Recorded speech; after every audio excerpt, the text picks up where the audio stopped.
I was just having a conversation with a client. They overheard me telling another client to try intermittent fasting um, as a way of eating for the next couple of days. And anyway, I was having this long conversation with this client about intermittent fasting.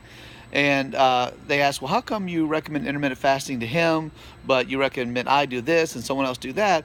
And what I explained to her and what I want to explain to you is when it comes to eating, there's no one set way. I know I've made videos about this in the past, but I'm going to take a slightly different angle to it for this one. But there's no one way that works, and there's no one way that's going to work for one person forever. Meaning, if intermittent fasting is what works for you now and it's what's best for you now, it may not be the best approach for you in the future. So what I was recommending to this client is he was telling me that he's got an event to go to tonight, and it's going to force him to be in a situation where he might overeat, consume alcohol.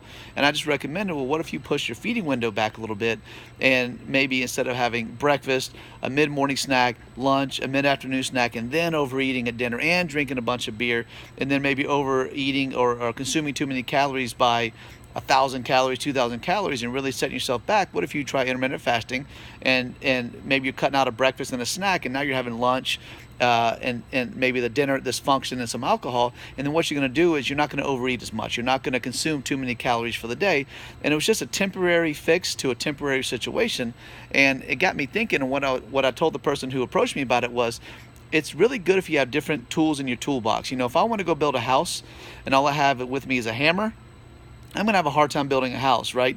But if I have a hammer and a drill and screws and nails and wood and have all this material and all these tools, then I have a much higher likelihood of building a nice house, a sturdy house. So if you go into fat loss and fitness and weight loss with one tool in your tool belt, and all you know is intermittent fasting, or all you know is keto, or all you know is paleo, and that's all you know, then you're gonna have a hard time succeeding long term. But having different tools in your tool bag to handle different situations, different points in your life, you're going to have different schedules and more demanding schedules, or different, other times you may have less demanding schedules. So different ways of eating fit into busy schedules differently, and you may have different goals at different points in your life, and different ways of eating fit into those goals differently. So having ways to approach nutrition that isn't just so cookie cutter and it's the same thing, and I don't care how busy you are, how not busy you are, what you can stick to, what you can't stick to, none of that matters. You're going to eat the way I tell you to. People don't do a good job of taking orders for their nutrition. It's a lot better when you take ownership of it yourself. And one of the ways of doing that is having different methodologies, different ways of eating in your tool belt, so you can pull them out when they're needed. So when life's busier, I'm going to eat this way. When life's less busy, I'll eat this way. When my goal is fat loss, I'll eat this way. When my goal is more endurance, or my goal is just maintenance, I'm going to eat this way. When my goal is building muscle, I'm going to eat this way.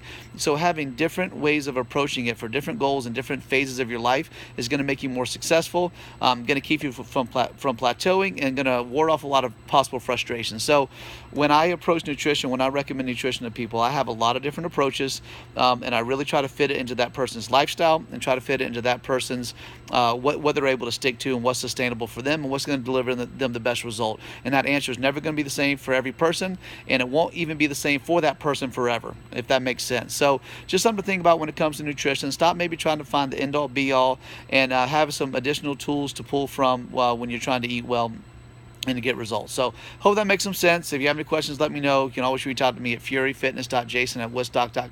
I just totally messed up my email address, furyfitness.jason@gmail.com, and the website is furyfitnesswoodstock.com. So again, if you have questions, let me know. I'm always happy to help, and we'll talk soon. Bye, guys.